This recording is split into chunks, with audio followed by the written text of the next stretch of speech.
சமீபத்தில் வந்து நடிகர் தாடி பாலாஜின்னு ஒருத்தர் இருக்காரு. அவர் வந்து விஜயோட கட்சியில் சேர்ந்திருக்காரு. ஓகே, அந்த எல்லை வரைக்கும் இருந்தால் நல்லது. தேவையில்லாமல் ரஜினியை பற்றி எதுக்கு பேசணும்? கொஞ்சம் கூட அறிவு இருக்குதா இல்லையான்னு தெரியல தாடி பாலாஜிக்கு.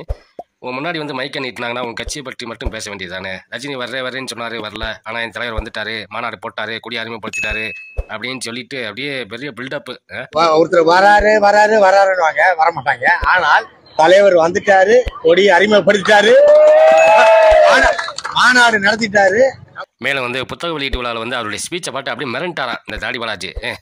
அப்படி என்னத்தை அவங்க விஜய் பேசிட்டாரு? ஏன்பா தாடி பாலாஜி, எங்கள் தலைவர் ரஜினிகாந்த் எந்த வித துண்டு சீட்டு இல்லாமல் 2 மணி நேரம் இல்லை 20 மணி நேரம் கூட ஸ்டெடியாக ஒரே இடத்துல நின்று பேசுகிற ஆள் தெரியுமா?